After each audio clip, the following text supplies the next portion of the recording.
Hai, aku Misha. Ketemu lagi teman-teman.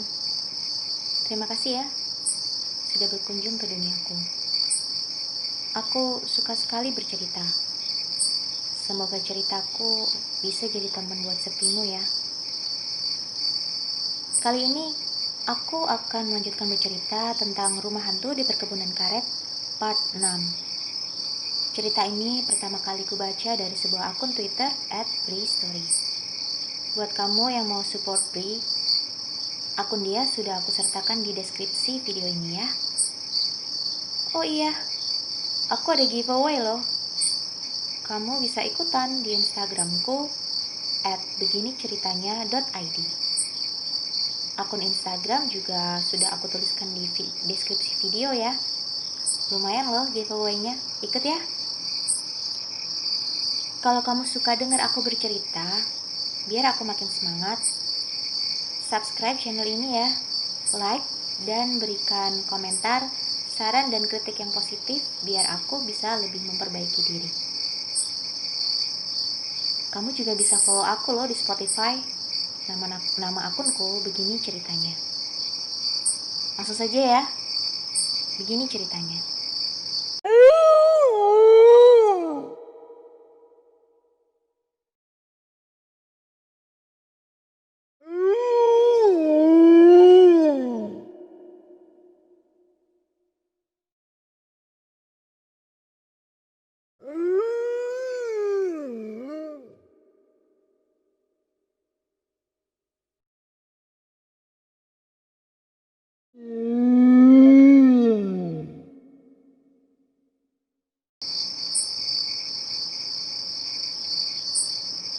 Kali ini Bri akan menceritakan dari sudut pandang Om Wahyu.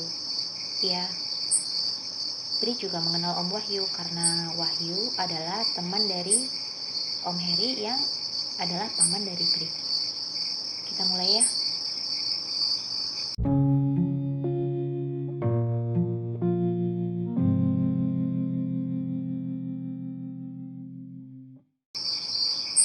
Namaku Wahyu.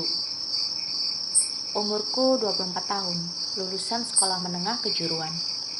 Belum pernah mengecap bangku kuliah. Anak pertama dari 4 bersaudara. Ayahku sudah meninggal sejak aku masih duduk di bangku SMP. Ibuku seorang ibu rumah tangga biasa yang sehari-harinya menjaga dan membesarkanku dan adik-adik yang masih bersekolah semua. Oh iya, kami memiliki warung kecil di depan rumah. Hasilnya ya cukuplah untuk kebutuhan sehari-hari. Aku dan adik-adik menjaganya bergantian, tentu saja setelah mereka pulang dari sekolah. Kalau untuk makan sehari-hari, pendapatan dari warung itu memang bisa mencukupi. Tapi untuk kebutuhan sekolah adik-adikku semua, jelas masih sangat kurang. Dari situlah, untuk membantu meringankan beban ibu, aku memutuskan untuk langsung bekerja setelah aku lulus sekolah. Ku kesampingkan dulu niatku untuk kuliah. Alhamdulillah, banyak yang sudah aku lakukan setelah lulus. Membantu paman yang memiliki bengkel, ikut kawanku yang memiliki angkot untuk menjadi kenek, mengolah sawah orang lain, menjadi kuli bangunan, dan banyak lagi. Semuanya aku lakukan untuk membantu meringankan beban ibu. Dalam masa-masa bekerja serabutan itu, dalam hati aku selalu berharap agar dapat diterima pada satu instansi pemerintah, supaya dapat gaji yang tetap. Ibuku pasti bangga kalau aku bisa jadi pegawai negeri. Pucuk dicinta ulang tiba. Setelah hampir 4 tahun bekerja serabutan dengan penghasilan yang gak menentu, pada suatu hari, ada seorang teman yang menginformasikan kalau ada perusahaan perkebunan yang membutuhkan beberapa karyawan baru. Perusahaan ini dimiliki oleh pemerintah. Jadi, para karyawannya berstatus pegawai negeri nantinya. Dengar-dengar juga, kalau diterima, karyawan baru akan ditempatkan di salah satu perkebunan yang letaknya di Sumatera bagian selatan, sekitar 8 jam perjalanan darat dari rumah. Bagiku tidak akan menjadi masalah. salah satu hobi yang paling aku gemari adalah berkebun. Aku pasti cocok bekerja di perkebunan. Begitu pikiranku saat itu. Dengan semangat 45, aku membuat surat lamaran kerja. Kutulis dengan tangan serapi mungkin. Ibu, aku akan mencoba melamar pada perusahaan perkebunan milik pemerintah. Aku minta restunya ya. Semoga ini rezeki aku, rezeki ibu, rezeki adik-adik. Doakan aku diterima ya, Bu. Aku cium kaki ibu sambil meminta restu dan doanya. Aku sangat menginginkan pekerjaan ini. Setelah itu, aku langsung ke kantor pos untuk mengirimkan surat lamaran. Wahyu, ada surat untukmu. Suara ibu memanggilku dari luar kamar, membangunkanku dari tidur siang. Iya, Bu. Beranjak aku keluar. Aku langsung mengambil surat yang beliau maksudkan. Ternyata, itu adalah surat panggilan untuk wawancara dari perusahaan perkebunan yang aku kirimkan surat lamaran tempo hari. Berkaca-kaca mataku membacanya. Langsung ku beritahu ibu mengenai hal itu.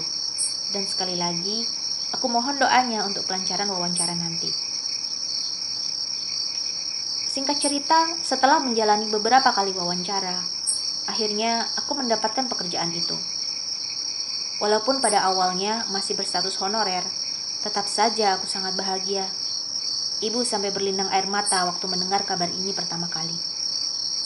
Dan benar, aku ditempatkan pada satu perkebunan yang letaknya cukup jauh dari tempatku tinggal, yang nantinya sangat tidak mungkin buatku untuk sering-sering pulang. Tidak apa-apa, Nak. Ibu dan adik-adikmu akan baik-baik saja. Bekerjalah dengan baik. Apapun keadaannya, kamu harus terima dan jalani semua. Ibuku bilang begitu. Aku harus jalani pekerjaanku nanti dengan baik. Apapun keadaannya. Iya, apapun keadaannya. Mulai saat itu, aku berstatus sebagai pegawai perkebunan milik negara di perkebunan karet. Perkebunan karet yang beberapa tahun ke depan akan memberikan pengalaman hidup yang gak akan pernah aku lupakan. Selama kurang lebih 1 bulan lamanya, aku diberi pelatihan dengan diterjunkan langsung pada perkebunan karet yang sudah berjalan puluhan tahun. Cukup menyenangkan, aku sangat menyukai sistem kerja dan tugas yang nantinya akan aku jalani di tempat bekerja. Pada intinya, aku akan membantu pimpinan perkebunan yang nantinya akan bertanggung jawab penuh pada perkebunan itu. Yang aku dengar, yang menjadi pimpinanku nanti juga orang baru sepertiku. Perkebunan karet yang akan menjadi tempat kerjaku nantinya pun adalah daerah bukaan baru. Daerah garapan baru, perkebunan karet yang baru saja diambil alih oleh pemerintah, tadinya dimiliki dan dikelola oleh pihak swasta. Aku juga sangat senang ketika mengetahui kalau nantinya perusahaan akan memberikan rumah sebagai tempat tinggal. Jadi, aku tidak perlu memikirkan biaya tempat tinggal. Selain tempat tinggal, aku juga diberikan tunjangan makan dan kebutuhan sehari-hari lainnya. Intinya, aku tinggal membawa badanku saja ke tempat bekerjaku nanti. Setelah selesai masa pelatihan, akhirnya perusahaan menganggap kalau aku sudah siap untuk diterjunkan langsung ke lapangan. Baik-baik kamu di sana yuk. Jaga diri, jangan tinggalkan sholat. Kamu anak ibu yang kuat dan pemberani. Hadapi setiap masalah dengan bijak bagaimanapun keadaannya. Itu adalah kalimat yang keluar dari mulut ibu ketika aku pamit untuk bekerja ke tempat kerja yang baru. Cukup sedih untuk berpisah dengan beliau dan ketiga adikku. Tapi ini semua harus kujalani untuk memenuhi kebutuhan mereka juga nantinya. Dengan mengucap bismillah, aku pun berangkat. Singkatnya, aku sampai juga di sebuah kota kecil di bagian selatan Pulau Sumatera. Di kota ini, nantinya aku akan menemui seseorang yang menjadi pemanduku di awal bekerja. Pak Rusli namanya. Lelaki berperawakan tinggi besar dengan kumis tebal yang menghiasi wajahnya. Aku menemui beliau di rumahnya. Pak Rusli penduduk asli kota ini. Oh iya, di kota ini aku juga memiliki teman kecil yang sudah cukup lama tinggal di sini. Aku jadi merasa tidak sebatang kara di tempat ini. Kamu nanti akan saya antarkan ke tempat bekerja. Perusahaan juga memberikan 1 buah sepeda motor sebagai alat operasional kamu sehari-hari. Begitu Pak Rusli bilang pada awal pertemuan. Beliau bilang juga, sebaiknya kami ke perkebunan esok harinya saja, karena pada saat itu hari sudah beranjak malam. Selama bermalam di rumah Pak Rusli, aku banyak mendengarkan cerita mengenai perkebunan karet yang akan menjadi tempat bekerjaku nantinya. Tempatnya cukup jauh, sekitar 1 jam perjalanan menggunakan sepeda motor dari kota kecil ini. Kamu harus berhati-hati, perkebunan itu tidak terurus cukup lama sebelum akhirnya diambil alih oleh pemerintah. Sekelilingnya adalah hutan yang sangat rindang, jauh dari perkampungan. Tapi tenang saja, kamu tidak sendirian tinggal di tempat itu. Paling lama 3 bulan lagi rencananya pimpinan kamu akan datang. 3 bulan lagi, Pak? Bukannya minggu depan, Pak, beliau datang? Nah, menurut Pak Rusli, ternyata calon pimpinanku itu baru akan datang sekitar 3 bulan lagi. Ada beberapa kendala yang terjadi sehingga menyebabkan demikian. Jadi, selama 3 bulan pertama, aku akan tinggal di perkebunan itu sendirian. Keesokan paginya, menggunakan 2 sepeda motor, kami berangkat menuju ke perkebunan. Dalam perjalanan, setelah mulai jauh dari keramaian kota, kami mulai memasuki jalan kecil yang membelah hutan yang sangat rindang. Kanan kiri jalan setapak yang kami lalui hanya pepohonan besar yang menghalangi sinar matahari untuk masuk menyinari daerah itu. Setelah cukup lama melalui hutan rindang itu, akhirnya kami memasuki wilayah pepohonan karet. Sejauh mata memandang, yang kulihat hanya pohon karet yang berbaris rapi pada kanan dan kiri jalan. Tidak ada pohon lain, hanya terlihat pepohonan karet yang di sela-selanya terdapat rumput liar setinggi lutut orang dewasa. Benar rupanya kata Pak Rusli. Perkebunan karet ini memang terlihat sudah tidak terawat dalam waktu yang cukup lama. Daun-daun kering berserakan, rumput-rumput liar nyaris menutupi hampir seluruh permukaan tanah. Benar juga apa yang manajemen perusahaan bilang kepadaku tempo hari. Yang harus aku lakukan pertama kali adalah membersihkannya. Membersihkan lahan perkebunan yang luasnya mungkin mencapai ratusan hektar. Pak Rusli menghentikan motornya pada satu dataran yang agak tinggi. Aku ikut menghentikan motor dan parkir di sampingnya. Pada dataran tinggi itu, kami dapat melihat ke bawah ke dataran yang lebih rendah.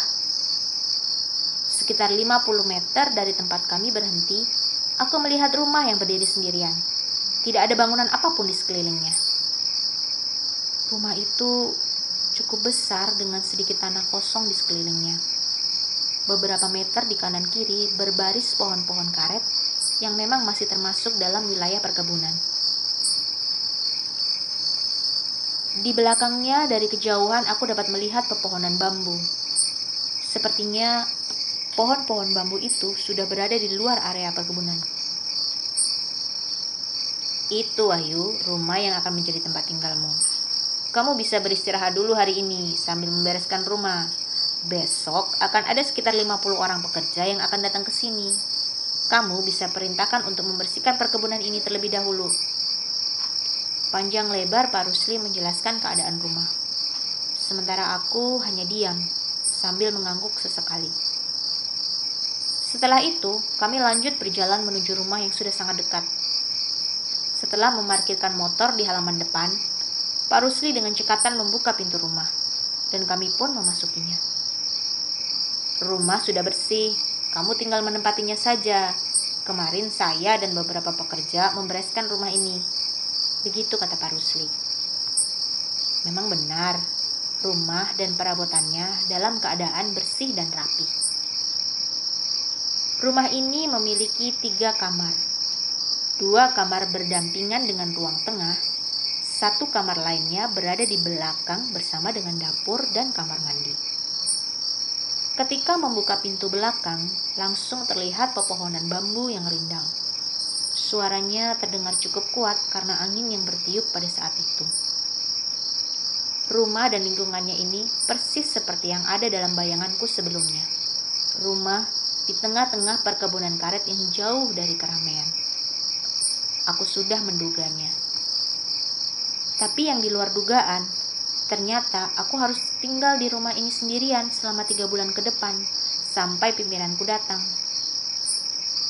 Saya pulang dulu, Wahyu. Besok saya akan datang lagi bersama para pekerja yang akan membantu pekerjaan kamu di sini. Sekitar jam 11 siang, Pak Rusli pamit pulang. Oh, iya Pak, terima kasih.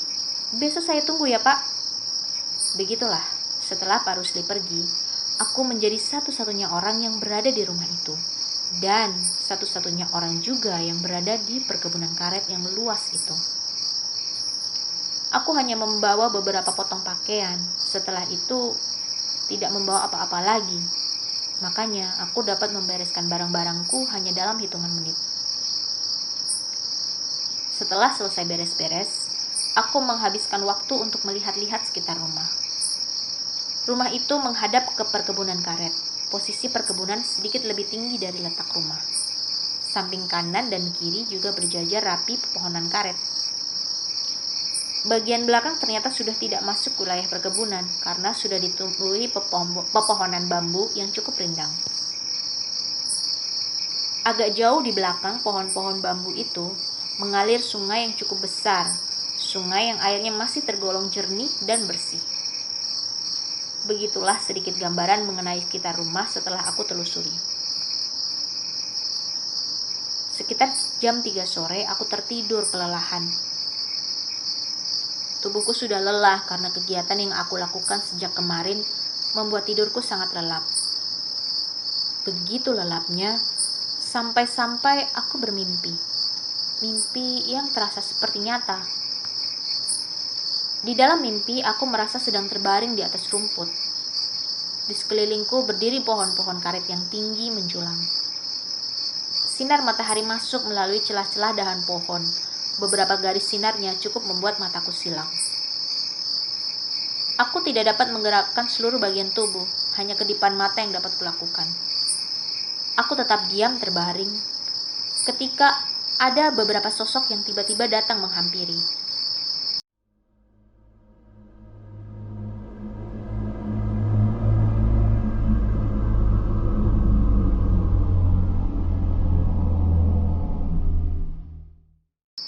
Sosok berbaju hitam, panjang, berdiri mengelilingiku. Aku menghitungnya. Ada lima orang. Iya, sepertinya orang. Tidak bisa kulihat jelas wajah mereka karena sinar matahari yang menyorot dari arah belakang mereka berdiri. Yang mereka lakukan hanya berdiri diam memperhatikan aku. Aku sangat ketakutan. Siapa mereka? Aku terkesiap, terbangun dengan keringat yang membasahi tubuh. Beberapa menit aku duduk di pinggir ranjang memikirkan tentang mimpi yang baru saja aku alami. Mimpi yang cukup membuatku ketakutan. Ternyata sudah jam 6 sore. Aku langsung mandi dan menunggu waktu sholat maghrib. Suara jangkrik bersaut-sautan, sesekali juga terdengar katak yang bersuara seperti sedang meminta hujan. Jam 8 malam. Aku duduk sendirian di depan rumah, segelas kopi dan sebungkus rokok menemaniku malam itu. Langit cerah dengan sinar bulan yang cukup terang membuat malam menjadi tidak terlalu kelam. Untuk saat itu, aku sangat menikmati suasana perkebunan. Menikmati keheningan yang sangat jarang aku rasakan sebelumnya. Aku sangat menyukainya, tapi hanya untuk beberapa saat. Sekitar jam 9 malam, sesuatu terjadi.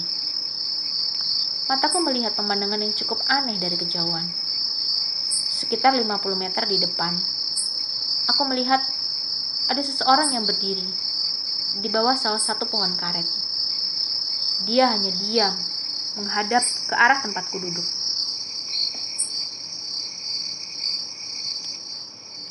Memicingkan mata, aku mencoba menajamkan penglihatan. Tapi tetap saja, aku tidak dapat melihat jelas wajahnya. Yang terlihat hanya bayangan hitam yang berdiri tegak. Pak! Aku mencoba memanggilnya. Tapi tidak ada jawaban. Beberapa saat kemudian, tidak terlalu jauh di sebelah kanan, dari tempat sosok itu berdiri, Kembali muncul satu orang lagi dengan perawakannya nyaris sama. Berbentuk bayangan hitam seperti siluet, diam di bawah salah satu pohon karet. Detik itu aku memutuskan untuk masuk ke dalam rumah. Ketika tersadar, kalau ternyata mereka mirip dengan sosok yang hadir dalam mimpiku tadi sore.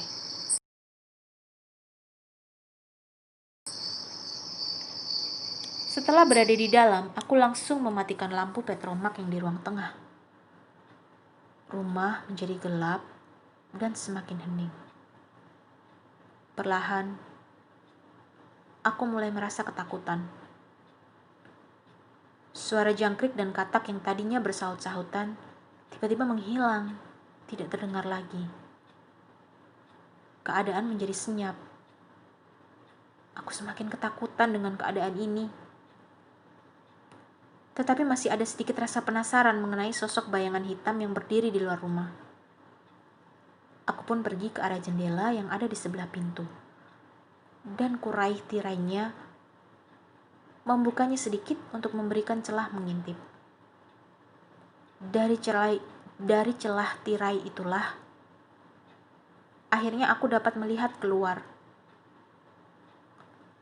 Dalam gelapnya malam yang hanya dibantu cahaya bulan yang mulai meredup tertutup awan, ternyata aku melihat bukan hanya 2 orang, tetapi sudah ada 4 orang yang berdiri di antara pepohonan karet